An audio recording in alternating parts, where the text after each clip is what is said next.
hermanos, Dios les bendiga. Gracias a Dios que nos da salud y nos da vida para poder estar otra vez aquí. Hoy es la 7ª entrega de esta serie de Romanos y por favor acompáñenos. Romanos capítulo 2, versículo 16. El miedo mayor expulsa siempre al menor. ¿Tendrá alguna utilidad conocer los niveles y ponderar los niveles de miedo, de angustia que podamos sentir? Quizás sí.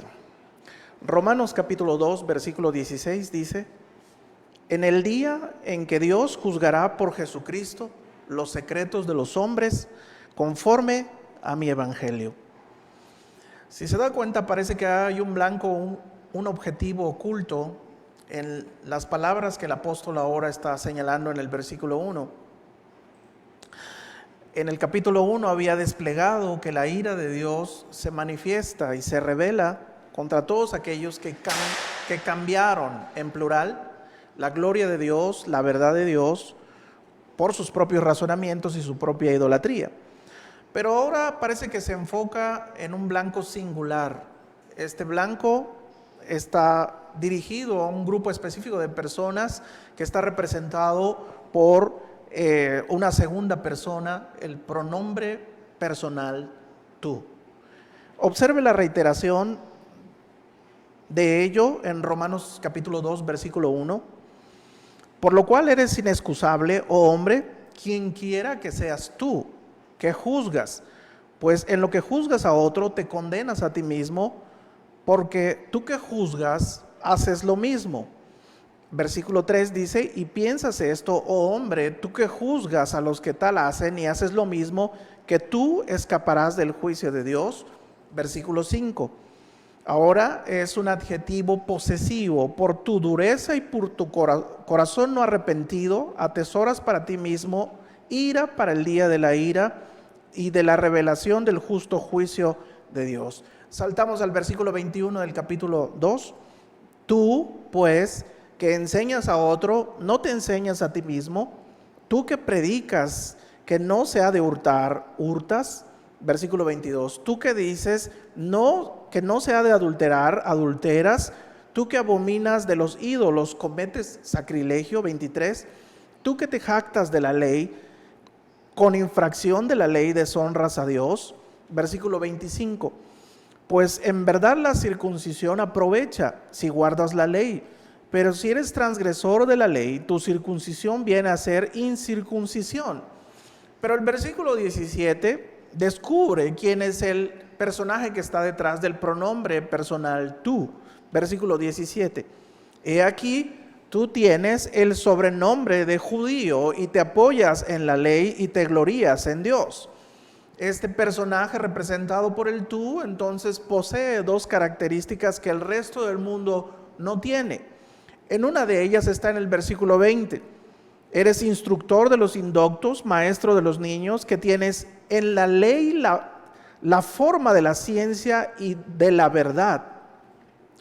Y también en el versículo 25, pues en verdad la circuncisión aprovecha. El pueblo judío al que ahora se está dirigiendo y tratando de ocultarlo con el nombre tú, pronombre tú, tiene una ventaja que a consideración de la gente y el resto del mundo.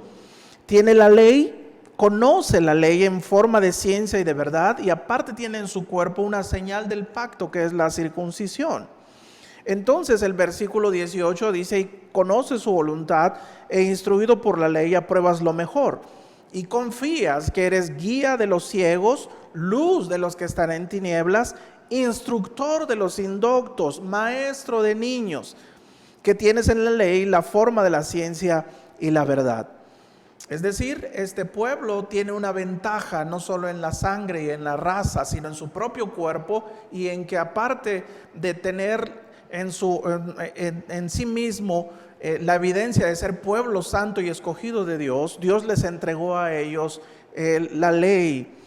Sin embargo, el versículo 2, Romanos capítulo 2, empieza con la conjunción por lo cual o por tanto. Lo que hace esta conjunción es poner en la misma condición a los del capítulo 1, ahora con el capítulo 2 con los personajes del capítulo 2. A pesar de que ustedes se sienten superiores porque son guías, porque son maestros, porque son luz en medio de las tinieblas, también están en la misma condición y sujetos a la ira de Dios. Lo que está señalando el apóstol aquí es que no tienen excusa, porque cuando juzgan a los demás que están en un nivel inferior que ellos, por su condición de raza y su condición de ley, sin embargo, ellos hacen las mismas cosas y con ellos se condenan. Los judíos no practicaban a la manera de los gentiles que se señala en el capítulo 1, la idolatría o pecados tan perversos como el homosexualismo. Sin embargo, eran culpables también de cometer muchos de los pecados que el apóstol señala ahí. Por eso la comunidad de los judíos conversos en Roma tenían la tentación de sentirse superiores a los gentiles, inconversos y conversos, y que vimos en la plática de agradable indiferencia, en donde había un pleito entre los débiles y los fuertes en la fe. Recuerda usted Romanos capítulo 14, versículo 4, dice: ¿tú quién eres que juzgas al criado ajeno? Y el versículo 10, pero tú que juzgas a tu hermano. De tal manera que ellos, a pesar de tener el conocimiento y se sentían superiores a los demás, el apóstol cuando dice, por tanto y por lo cual no tienes excusa y te condenas a ti mismo, los pone al mismo nivel del juicio de Dios. Porque el tener ellos en sangre, en cuerpo y en ley una ventaja, no parecía que no les permitía ver su verdadera condición, que ellos también hacían malas obras.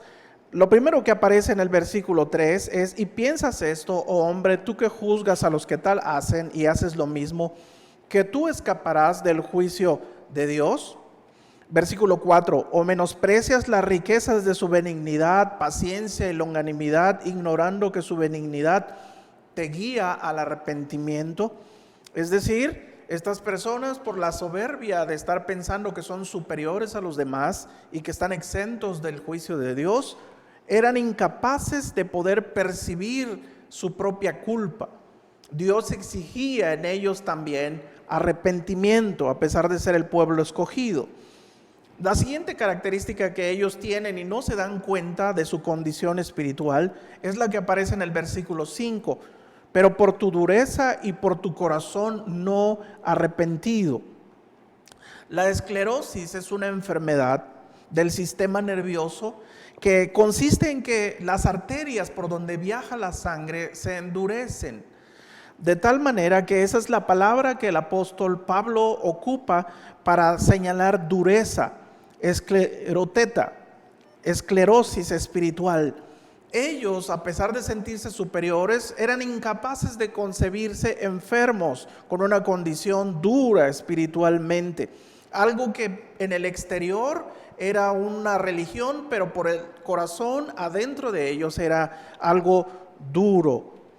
También se veía y se evidenciaba mucho esas palabras que el Señor siempre le señalaba a los fariseos, por ejemplo en Mateo 19:8, en donde señala: por la dureza de vuestro corazón, Moisés les permitió repudiar a sus mujeres, mas al principio no fue así. Ahí se ocupa esa palabra. Marcos capítulo 3 versículo 5 señala también cuando el Señor estaba realizando milagros: entonces mirándolos alrededor con enojo, entristecido por la dureza de sus corazones, dijo al hombre: extiende tu mano. Y él la extendió y la mano le fue restaurada sana.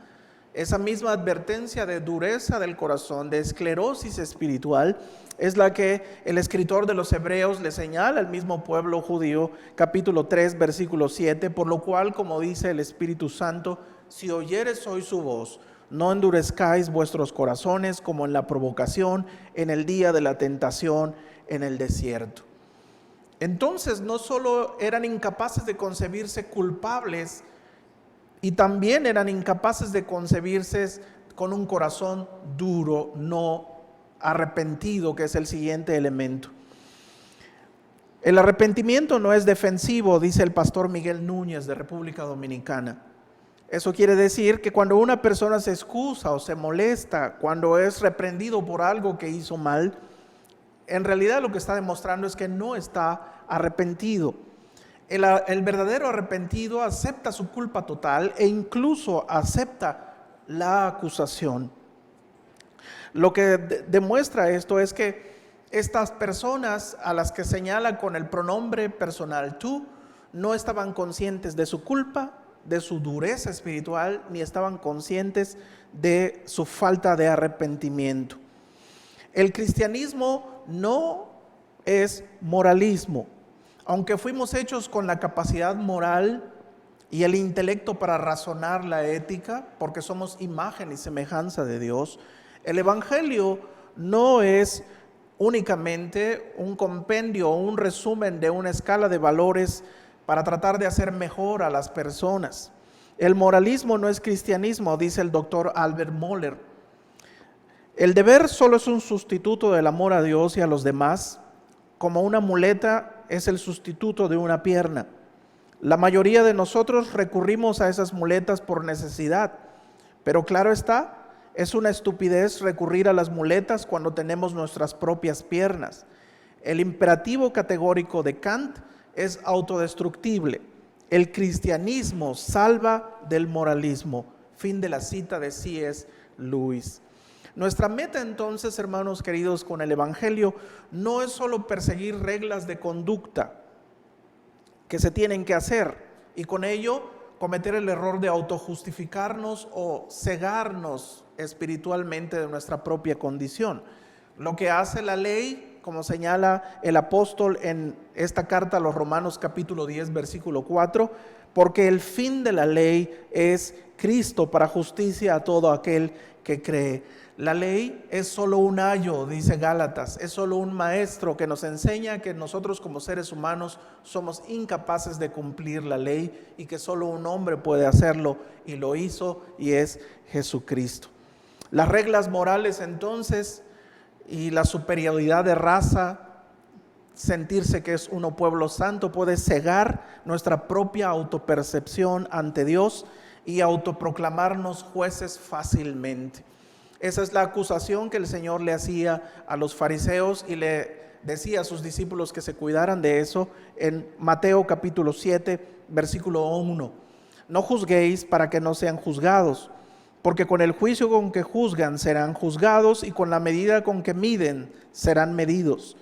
¿Y por qué miras la paja que está en el ojo de tu hermano y no echas de ver la viga que está en tu ojo propio? ¿O cómo dirás a tu hermano, déjame sacar la paja de tu ojo y he aquí la viga en el ojo tuyo? Hipócrita, saca primero la viga de tu propio ojo, entonces verás bien para sacar la paja del ojo de tu hermano. Creer que podemos mejorar únicamente por la agudeza de la percepción moral acerca del bien y el mal puede conducirnos a la soberbia de creernos superiores a los demás y también volvernos inmunes a la percepción espiritual propia. Creemos que porque somos mejores que fulano, porque somos más inteligentes, porque somos más sagaces, porque somos más competentes, o que nos creemos menos mundanos que fulanos, porque somos más ascetas, porque somos más austeros. Eso puede derivar en esa actitud que tenía este grupo que el apóstol está señalando. Lo que está tratando de decirles aquí en el versículo 3, y piensas esto, oh hombre, tú que juzgas a los que tal hacen y haces lo mismo, que tú escaparás del juicio de Dios. Ahora ve al versículo 5, por tu dureza y por tu corazón no arrepentido atesoras para ti mismo ira para el día de la ira y de la revelación del justo juicio de Dios. Sabemos, dice el versículo 3, esto es decir, tanto los judíos a quienes se dirigía la carta como Pablo entendían que era inminente un juicio. Ellos lo consideraban así, después de la vida hay un juicio. Entonces, estos dos versículos señalan que hay un día futuro de juicio final en que Dios ejecutará por dos razones, según verdad, dice el versículo 2. Mas sabemos que el juicio de Dios contra los que practican tales cosas es según verdad. Puede entenderse uno según verdad, según el carácter de Dios. La justicia santa de Dios requiere que se haga justicia. Por el otro lado, la misma naturaleza y la propia ley tienen inherentemente situaciones de causa y efecto. La injusticia siempre deja una sensación de algo incompleto. La misma naturaleza gime para ser redimida, dice el capítulo 8. No podemos excusarnos diciendo no lo supe, no lo sabía o no nos lo dijiste, porque nuestra propia naturaleza indica que hay una ley de causa y efecto que requiere una especie de justicia.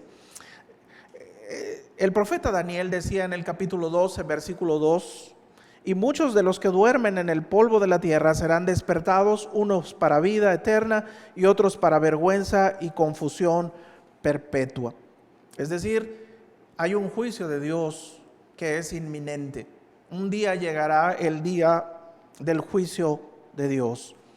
También lo que señala el apóstol en el versículo 6 es que este juicio está dado según las obras de cada quien. Versículo 6, el cual pagará a cada uno conforme a sus obras. Si bien, hermanos queridos, la salvación no es por obras, como dice Efesios capítulo 2, versículo 8, porque por gracia sois salvos por medio de la fe, y esto no de ustedes, pues es don de Dios, no por obras para que nadie se gloríe. El juicio de Dios futuro sí es conforme a sus obras. Porque Efesios capítulo 2, versículo 10 dice, porque somos hechura suya, creados en Cristo Jesús para buenas obras, las cuales Dios preparó de antemano para que anduviésemos en ellas. Hay una clara diferencia entre la salvación, que no es por obras, sino por gracia. Sin embargo, somos salvos para buenas obras. Y el juicio al que se está refiriendo tiene que ver con esta situación según verdad y según las obras de cada quien. Mateo 7:16 señalaba en palabras de nuestro Señor, por sus frutos los conoceréis. Y Santiago capítulo 2:18 señala, pero alguno dirá, tú tienes fe, yo tengo obras. Muéstrame tu fe sin tus obras y yo te mostraré mi fe por mis obras. Casi todos los credos de las iglesias evangélicas pentecostales consideran tres tipos de juicios según verdad y obras. Normalmente no se ponen de acuerdo en los tiempos en que se llevarán a cabo, de acuerdo a sus doctrinas y a sus credos, ¿verdad? Su perspectiva escatológica. Sin embargo, todos señalan que compareceremos ante el trono de Dios. El primero de los juicios que se pueden considerar es el juicio a las naciones, que Mateo capítulo 24 y 25 señalan. Este juicio es posterior al retorno físico del Señor y previo al milenio, al establecimiento de su reino con vara de hierro. Mateo 25:31, cuando el Hijo del Hombre venga en su gloria y todos los santos ángeles con él, entonces se sentará en su trono de gloria y serán reunidas delante de él todas las naciones y apartará los unos de los otros como aparta el pastor las ovejas de los cabritos. También hay otro juicio que es inminente. Es el juicio del gran trono blanco que enseña Apocalipsis capítulo 20:11. Y este juicio es evidentemente para todos los pecadores de todas las generaciones que vivieron antes de la ley, durante la ley y después de Cristo, la cruz. Entonces, estos pecadores serán enjuiciados por su rechazo a Cristo y a la ley natural y moral escrita en sus corazones. Y también tiene que ver con las obras. Vea lo que dice Apocalipsis 20:11. Y vi un gran trono blanco y el que estaba sentado en él, de delante del cual huyeron la tierra y el cielo, y ningún lugar se encontró para ellos. Y vi a los muertos, grandes y pequeños, de pie ante Dios, y los libros fueron abiertos, y otro libro fue abierto, el cual es el libro de la vida. Y fueron juzgados los muertos por las cosas que estaban escritas en los libros, según sus obras. Hay otro juicio entonces, en este juicio a los pecadores, también tiene que ver con un nivel de castigo según sus obras. No es el mismo castigo para personas malvadas, porque será de acuerdo a las obras que hayan realizado. Por el otro lado, también existe otro juicio, otro tribunal de Cristo se llama para los creyentes, en donde no serán juzgados por sus pecados pasados, sino que serán juzgados por su mayordomía, qué tan buenos administradores fueron después de haber creído, por sus obras. Romanos capítulo 14, versículo 10 dice: pero tú que juzgas a tu hermano, o tú también, ¿por qué menosprecias a tu hermano? Porque todos compareceremos ante el tribunal de Cristo, porque escrito está: vivo yo, dice el Señor, que ante mí se doblará toda rodilla y toda lengua confesará a Dios, de manera que cada uno de nosotros dará a Dios cuenta de sí. También acompáñenme a 2 Corintios capítulo 5, 10, porque es necesario que todos nosotros comparezcamos ante el tribunal de Cristo, para que cada uno reciba según lo que haya hecho mientras estaba en el cuerpo, sea bueno o sea malo. 1 Corintios 3, 12, y si sobre este fundamento alguno edificare oro, plata, piedras preciosas, madera, heno, hojarasca, la obra de cada uno se hará manifiesta, porque el día lo declarará, pues por el fuego será revelada, y la obra de cada uno, cual sea, el fuego lo probará. Si permaneciera la obra de alguno que sobreedificó, recibirá recompensa. Si la obra de alguno se quemare, él sufrirá pérdida. Si bien él mismo será salvo, aún así, aunque así como por fuego. Entonces es evidente lo que señala el apóstol, que todos van a comparecer, pecadores, naciones, y en este caso también los cristianos darán cuenta delante de Dios, y a eso se está refiriendo el apóstol. Según mi evangelio, el evangelio que señalaba el capítulo 1 nos salva no únicamente del pecado, de la muerte espiritual y posteriormente de la muerte física, y no solo nos salva del diablo y de su influencia en nuestro cuerpo y en nuestra mente, sino que también nos salva de la ira venidera, de la ira que será desatada al final de los tiempos. No es el evangelio completo de Dios si no se presenta que habrá un día de juicio final. Hay que predicar que hay un retorno corporal de Cristo y su posterior juicio a las naciones. Hay un juicio del gran trono blanco para todos los pecadores que rechacen este evangelio. Y con ello hay infierno y posteriormente un lago de fuego. Hay tormento.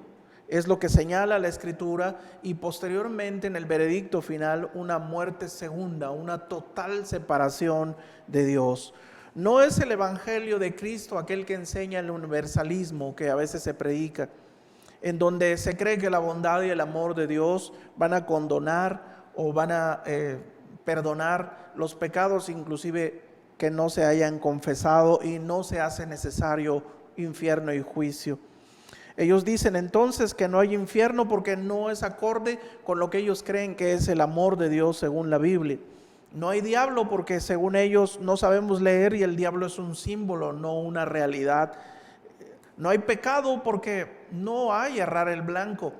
Pecado es no vivir auténticamente, como dicen los existencialistas y como dicen a veces ahora los predicadores. Pero como dijimos anteriormente y como señala R.C. Sproul en su libro Santidad a Jehová, no hay gracia infinita, solo un Dios infinito. De tal manera que la santidad de Dios se corresponde con su odio al pecado, aborrece al pecado. Entonces, sí existirá en el tiempo, en el futuro, previo a la eternidad, un día de juicio final, en donde todos vamos a comparecer según verdad y según nuestras obras. Después, el apóstol pasa a señalar algo bastante interesante. Romanos capítulo 2, versículo 16, que tomamos como referencia, vimos que hay un día en que Dios juzgará a todos los hombres por Jesucristo.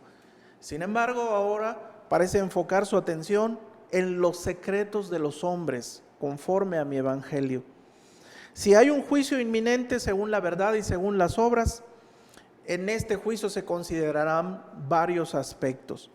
Lo primero que tenemos que darnos cuenta aquí es que el apóstol derrocha una serie de características y perfecciones de Dios en este capítulo 2 que deben empezar a hacernos sentir miedo de ese día del juicio. El versículo 1 señala que Dios conoce nuestra culpabilidad.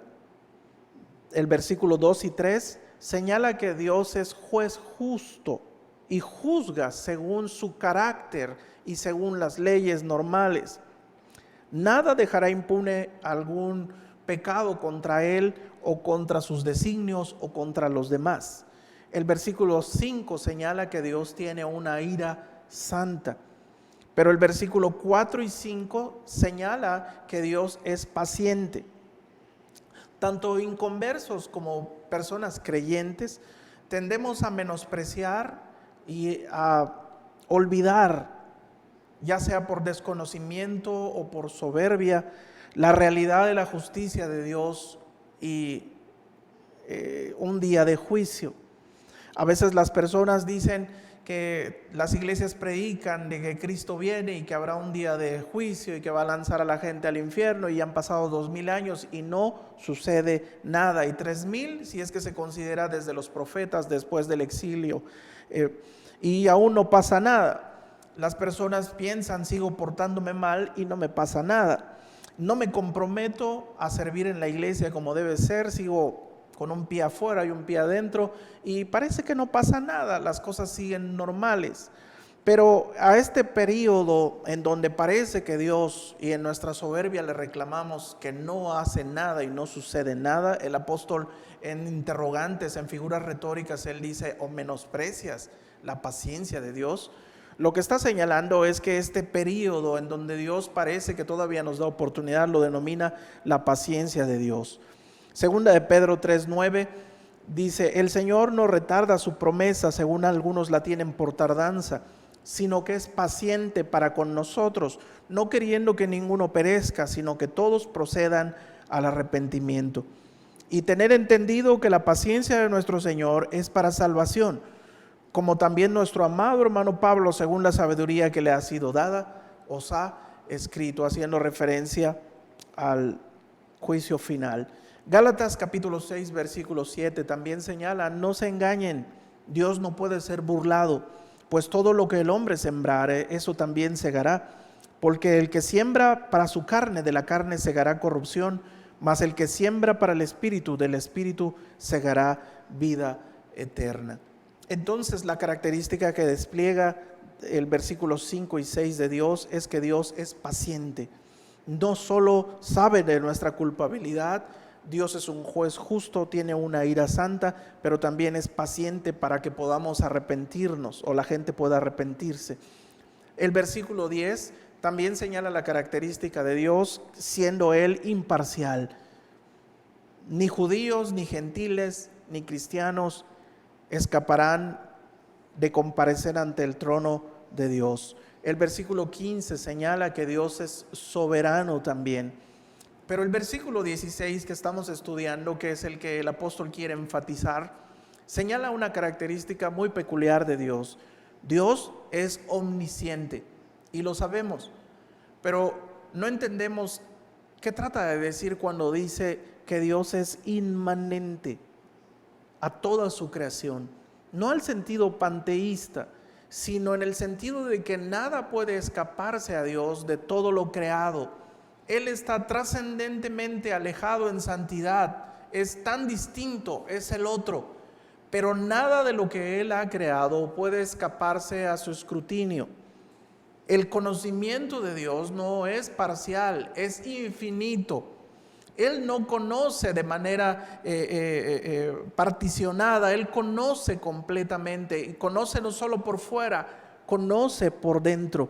Y eso es lo que señala el Salmo 139, que espacio, tiempo, lugar, pensamiento, intención no se escapan a la mirada de Dios. El Salmo 139:7 dice: ¿a dónde me iré de tu espíritu? ¿Y a dónde huiré de tu presencia? Si subiera a los cielos, allí estás tú, y si en el Seol hiciere mi estrado, he aquí, allí tú estás. Si tomare las alas del alba y habitar en el extremo del mar, aún allí me guiará tu mano y me asirá tu diestra. Si dijeres ciertamente las tinieblas me encubrirán, aún la noche resplandecerá alrededor de mí. Aún las tinieblas no encubren de ti, y la noche resplandece como el día. Lo mismo te son las tinieblas que la luz.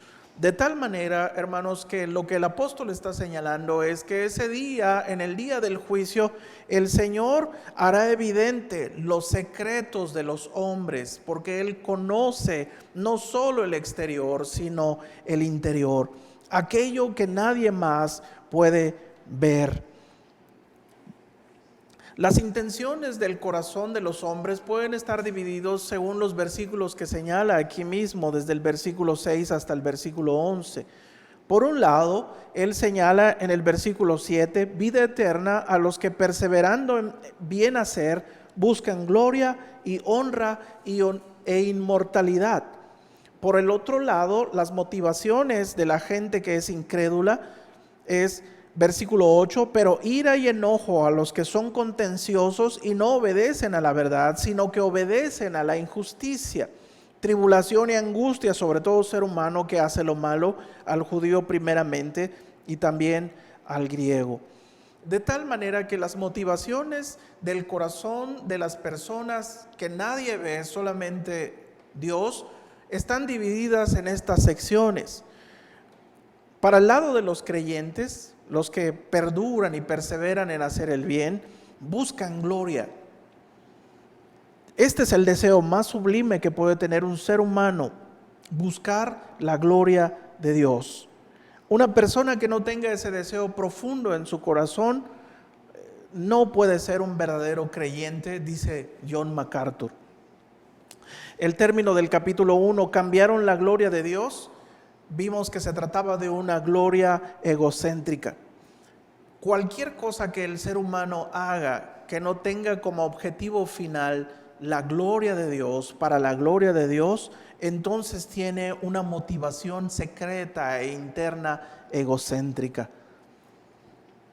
Si la gente se casa o nos casamos para satisfacer la necesidad de amar y ser amados y no para la gloria de Dios, conociendo el compromiso del matrimonio para la gloria de Dios, sino para nuestros propios deseos.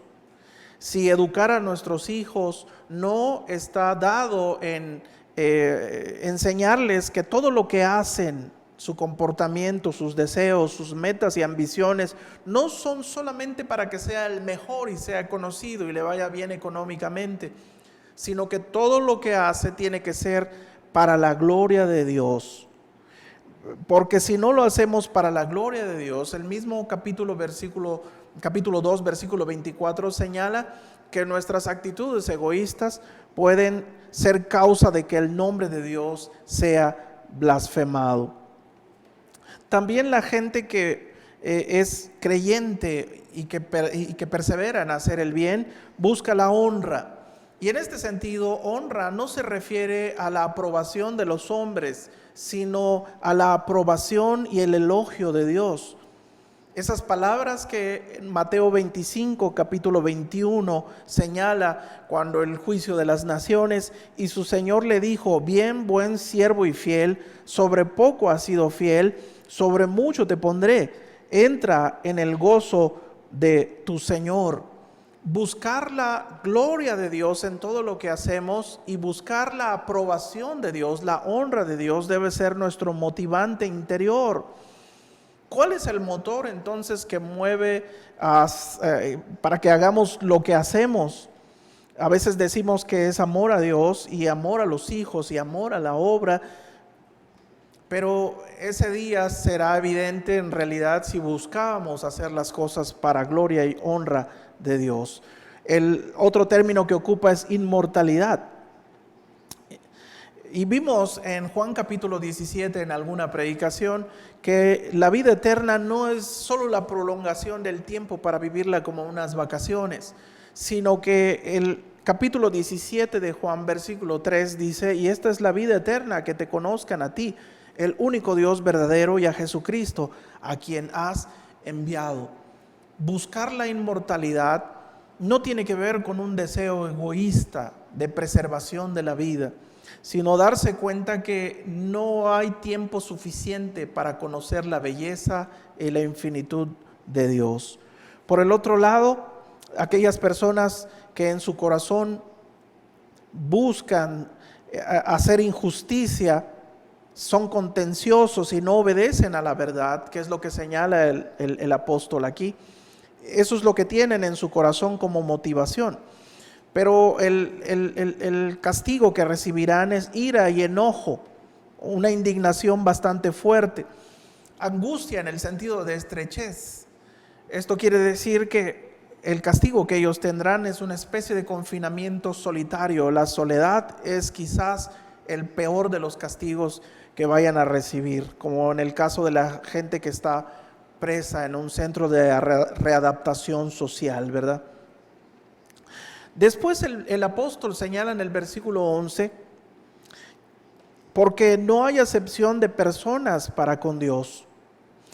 Hay pensamientos, sentimientos, motivaciones y deseos que no son perceptibles para los demás, ni para nuestros hijos, ni para nuestro cónyuge, solo para nosotros. Y a veces también se escapa a nosotros porque nuestro corazón es bastante engañoso. Solamente Dios sabe las motivaciones de nuestro corazón. Pero a veces por la apariencia, la gente puede ver el exterior y crear una especie de juicio en razón a ello. Esta persona tiene una buena imagen, es muy exitoso, seguramente le va bien con Dios. Es decir, es un buen esposo y lleva 30 años de casado, debe estar portándose bien. Es un buen hijo, es un buen pastor porque tiene una iglesia muy exitosa. Y cuando nosotros nos creamos una imagen que hacemos como etiqueta, tendemos a condonar o a juzgar o a premiar a las personas por su apariencia. Pero en realidad el término que aparece ahí, no hay acepción de personas para con Dios. El término acepción significa juzgar según el rostro o la apariencia. Lo que está señalando aquí el apóstol es que en Dios no hay apariencias, no lo podemos engañar, de tal manera que no hay favoritismos, no hay compadrazgos, no hay palancas, nadie está exento por su bonita cara, por su éxito, por su apariencia, porque podemos hacer cosas buenas. Sin embargo, solo Dios conoce las motivaciones que nos empujaron a hacer esas cosas buenas. Dios no juzga según la apariencia, dice Samuel cuando escogía rey para Israel. Primero de Samuel 16:7. Y Jehová respondió a Samuel: no mires a su parecer ni a lo grande de su estatura, porque yo lo desecho. Porque Jehová no mira lo que mira el hombre, pues el hombre mira lo que está delante de sus ojos, pero Jehová mira el corazón. Ese mismo consejo le dio David a su hijo Salomón cuando hacía el traslado del reino en primero de Crónicas capítulo 28:9.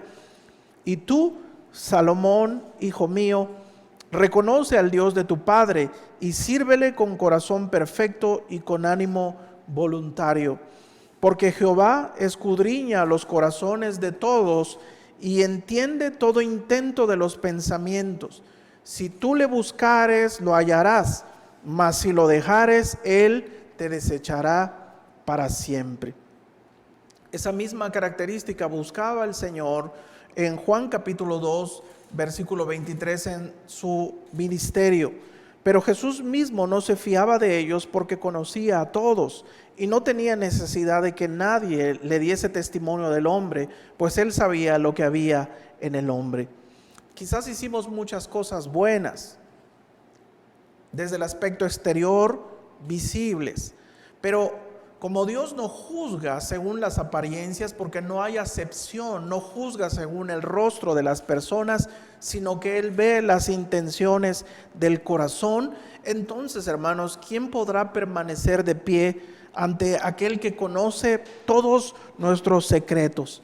Las verdaderas motivaciones, los verdaderos sentimientos de lo que hacemos, pensamos o decimos. ¿Qué nos motivó a ser creyentes? ¿La necesidad de ser amados o realmente un verdadero amor o asombro por Dios? ¿Qué nos motiva a predicar todos los miércoles una serie de Romanos?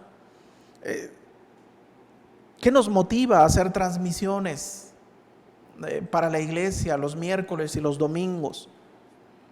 ¿Qué nos motiva a servir en el ministerio? Todas esas cosas pueden exteriormente dar algo productivo y ser buenas obras, pero solamente Dios conoce las intenciones de nuestro corazón.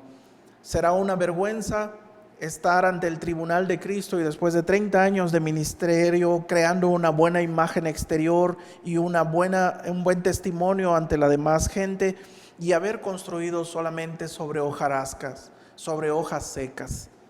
Y a veces construimos nuestro servicio a Dios aparentando que lo hacemos bien, pero en realidad solo es darle lo que nos sobra a Dios, sin esfuerzo, sin estudio, y no buscando la gloria de Dios, sino buscando la honra y la gloria que nos den los hombres.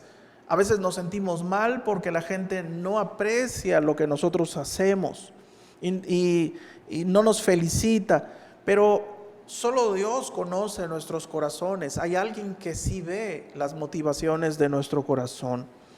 Qué pena, qué vergüenza despertarnos y darnos cuenta en el juicio que criamos a nuestros hijos creyendo que hicimos lo mejor con ellos, nuestra mejor obra, pero que hicimos de ellos unos pequeños egoístas, y darnos cuenta que ellos no buscaban la gloria de Dios ni en sus relaciones amorosas ni en su ministerio, y que vivían pensando en su herencia familiar cristiana porque por sangre y por ley tienen derecho a sentirse superiores a los demás, y que de alguna manera Dios los condonará y les perdonará y hará alguna favoritismo, alguna exclusión, alguna atenuante de sus irreverencias y su falta de arrepentimiento.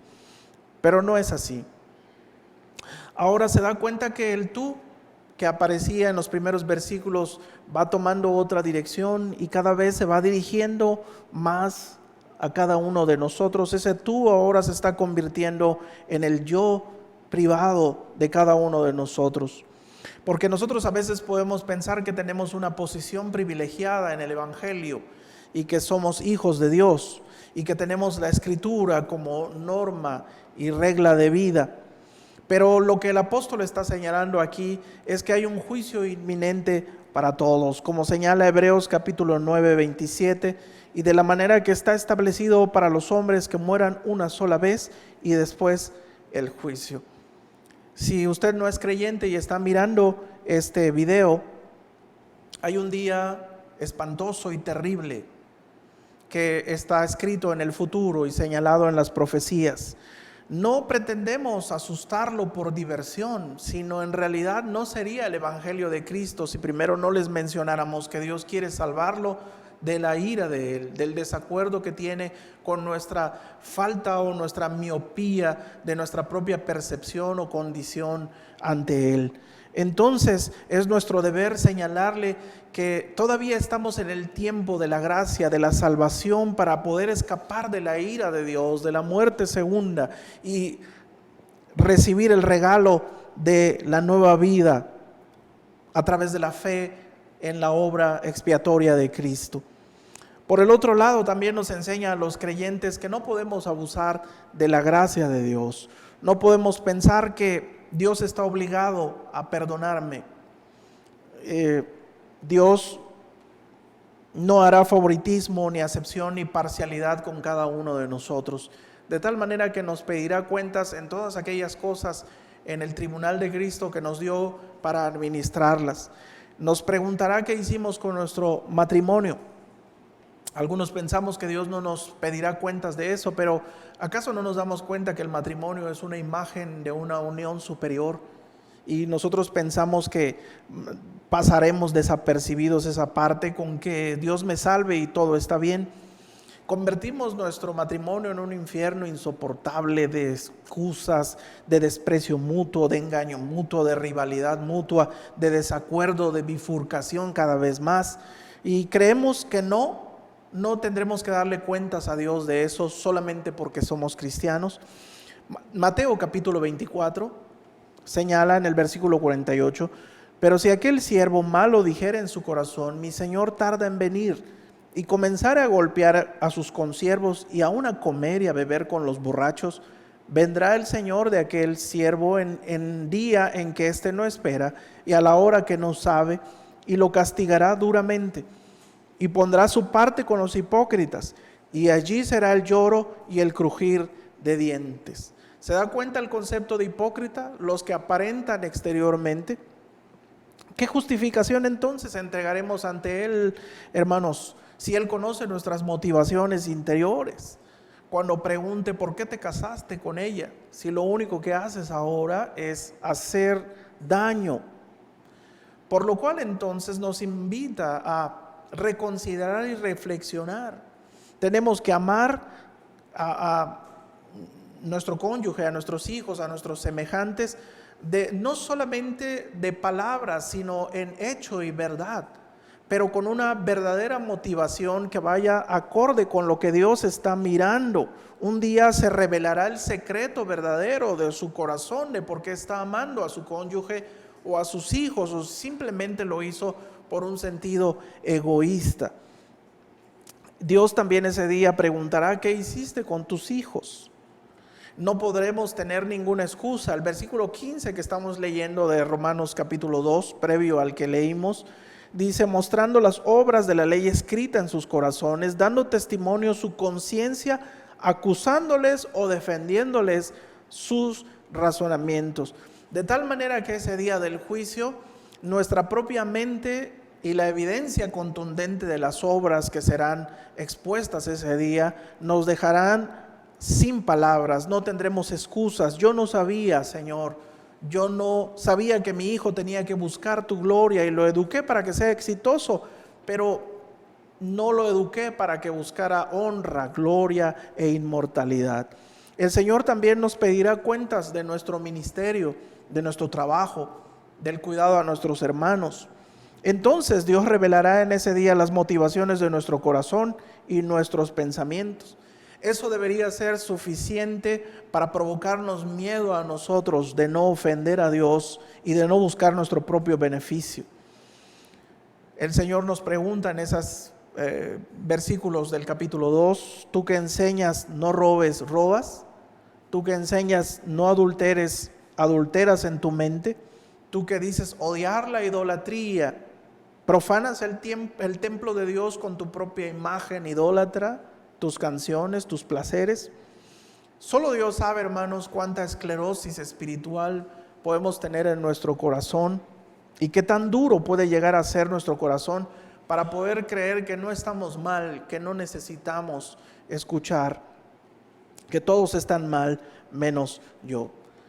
Lo que queda en evidencia también aquí es que ese día del juicio el Señor va a dejar en claro y manifestar los secretos, las intenciones del corazón. La pregunta es: ¿será pública ese juicio, esa evidencia?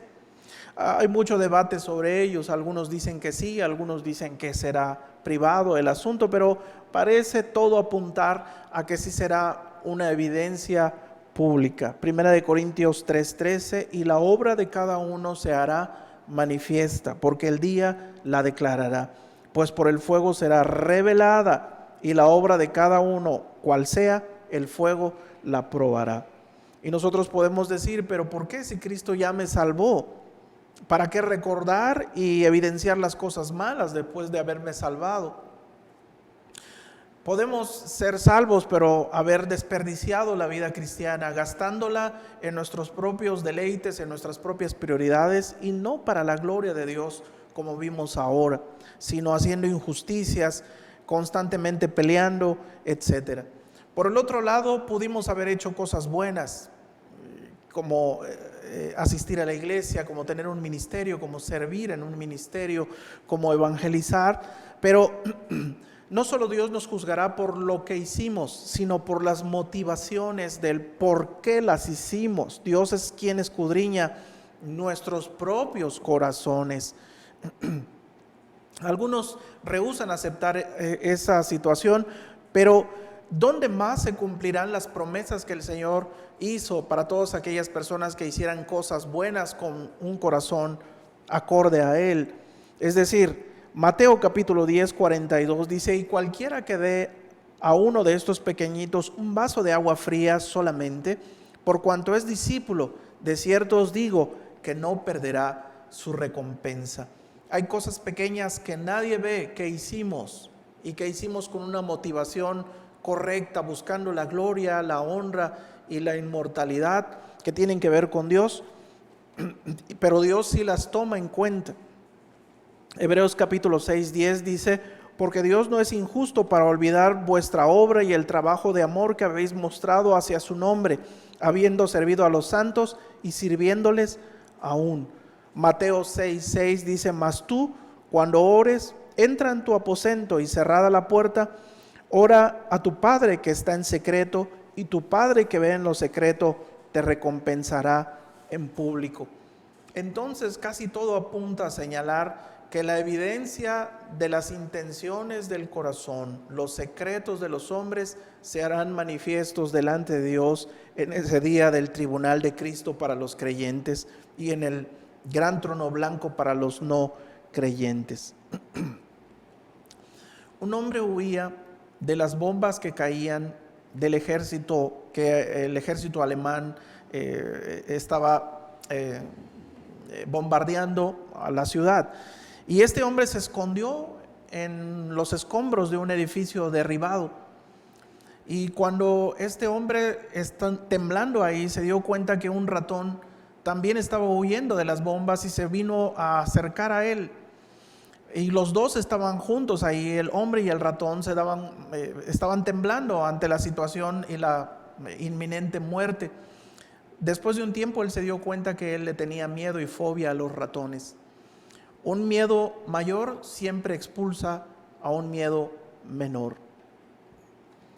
¿Qué tiene que ver todo esto del juicio de Dios de Romanos capítulo 2 con este tiempo de pandemia, con el miedo a la carencia económica, con el miedo a la pérdida del empleo, con el miedo a contraer una enfermedad mortal?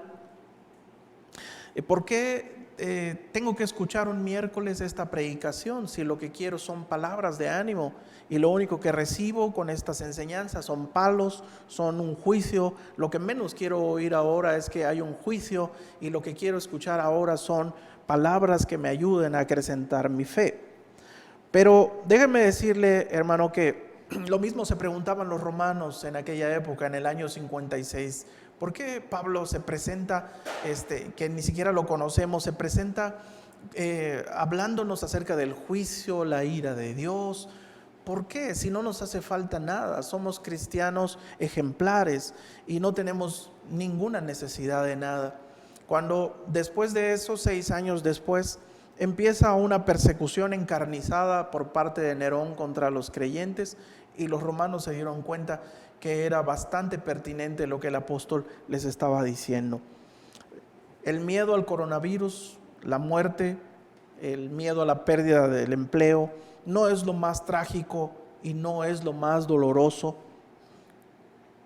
porque cuando se compara con un miedo mayor, un miedo que puede provocarnos un frío en la espalda, un miedo que puede poner en su justa dimensión los otros miedos por los que pasamos como seres humanos, un miedo a estar parado frente al juicio santo de Dios. Lucas capítulo 12, versículo 1, nuestro Señor estaba hablando con sus discípulos y les decía: en esto, juntándose por millares la multitud, tanto que unos a otros se atropellaban, comenzó a decir a sus discípulos primeramente: guardaos de la levadura de los fariseos, que es la hipocresía, la apariencia exterior. Porque nada hay encubierto que no haya de descubrirse, ni oculto que no haya de saberse. Por tanto, todo lo que habéis dicho en tinieblas, a la luz se oirá. y lo que habéis hablado al oído en los aposentos se proclamará en las azoteas. Mas os digo, amados míos, no temáis a los que matan al cuerpo y después nada más pueden hacer, pero les enseñaré a quién deben temer. Temed a aquel que después de haber quitado la vida tiene poder de echar en el infierno. Sí os digo, a este temed. De nada nos sirve entonces aparentar por fuera que somos creyentes si solo Dios conoce las motivaciones de nuestro corazón, y algún día se proclamarán esas motivaciones desde las azoteas.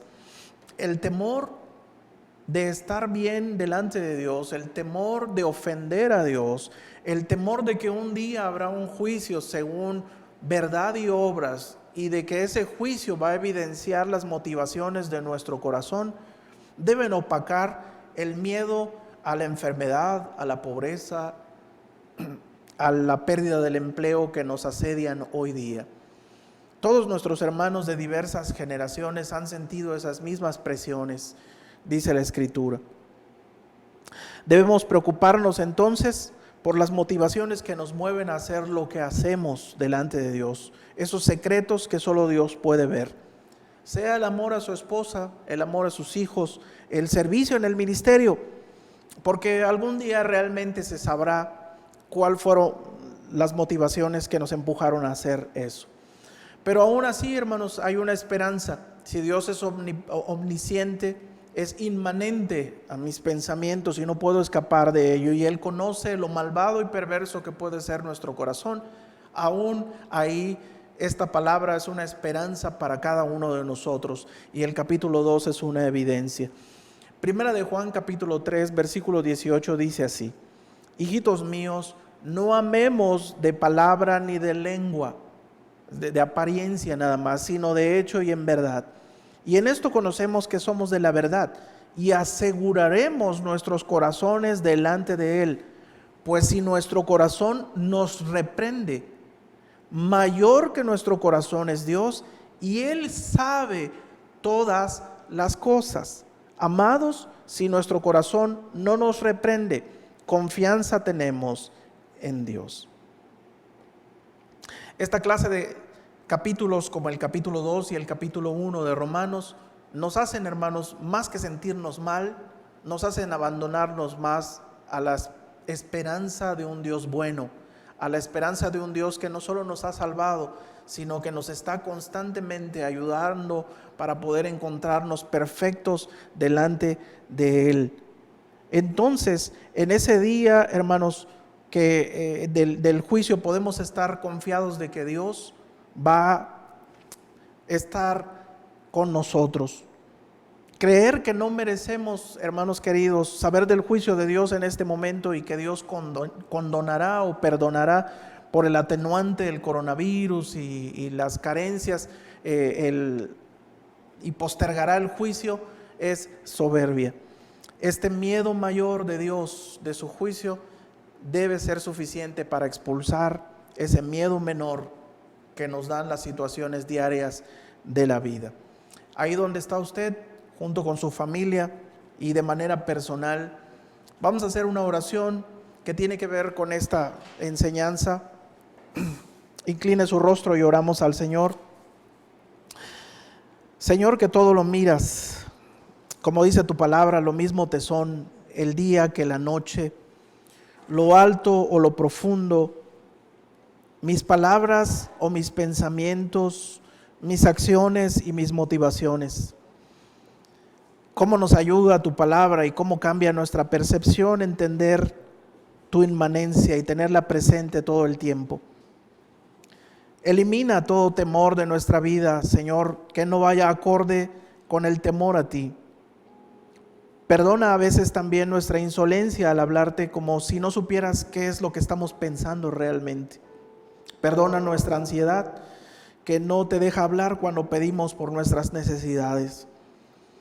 Y también te damos gracias por tu paciencia que nos empuja a buscarte con corazón sincero y me da tiempo para amarte y amar a los míos, no por deber o esa obligación de moralidad, sino para la gloria de tu nombre. Ayúdame a buscar tu honra, tu aprobación y servirte construyendo sobre piedras preciosas, no sobre hojas secas. Socórrenos y sálvanos en esta época difícil de pandemia y ayúdanos a ponerla en justa dimensión, Señor, con el miedo de tu presencia. Pero sálvanos y socórrenos de caer bajo tu ira por nuestra necedad. Que nuestros hijos, Señor, no sean sujetos a tu ira y que también no sean ignorantes, Señor, de este día, sino que ellos conozcan tu paciencia que los empuja al arrepentimiento. Que el miedo a ofenderte, Señor, sea más grande que el miedo a la dolencia física, a la enfermedad o a la carencia. Ayúdanos, Señor, a buscar tus elogios, ayúdanos a buscar tu gloria, tu aprobación, todo el tiempo. En el nombre de Cristo Jesús, amén. ¿Qué les parece si terminamos cantando esta alabanza?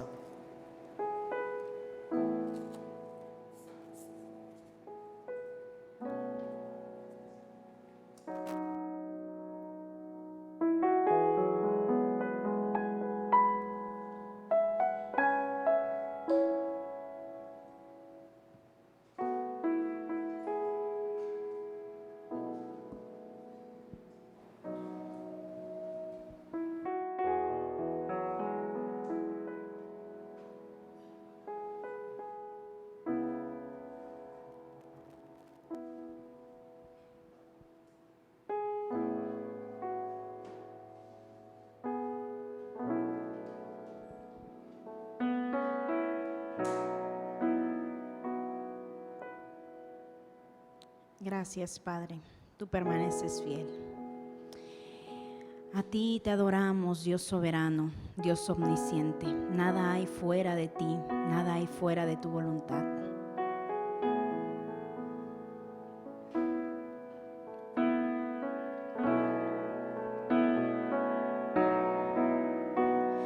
Tus ojos revelan que yo nada puedo esconder, que no soy nada sin ti, oh fiel Señor.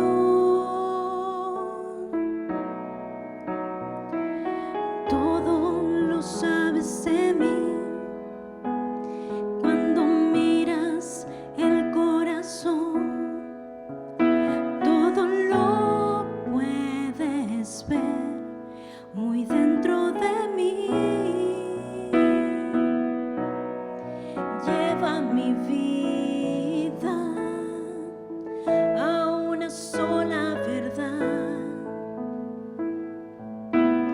que cuando me miras nada puedo ocultar,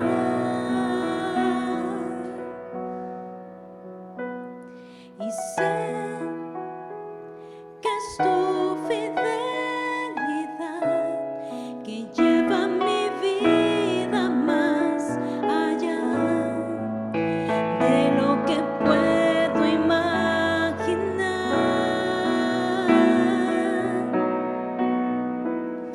y sé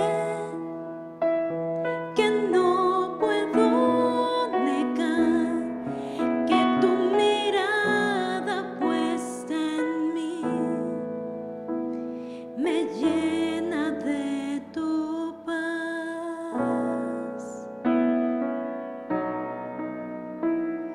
Tus ojos revelan que yo nada puedo esconder, que no soy nada sin ti, oh fiel Señor. Pues todo lo sabes de mí, cuando miras el corazón, tú todo lo puedes ver muy dentro de mí.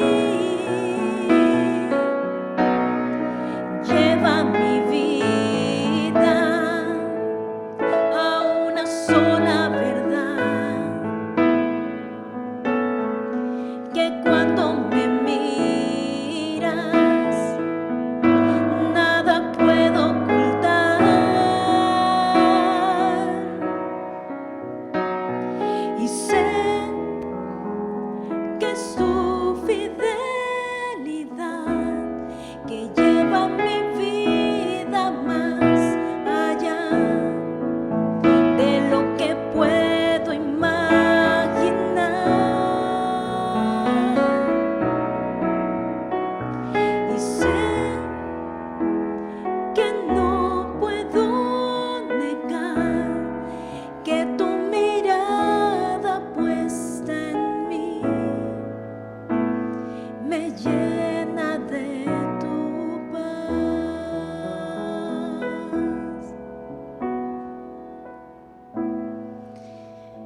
Te alabamos, Dios verdadero, Dios fiel, Dios justo, Dios eterno, soberano. Gracias te damos, Padre, por tu verdad y tu misericordia. Bendito es tu nombre para siempre. Aleluya.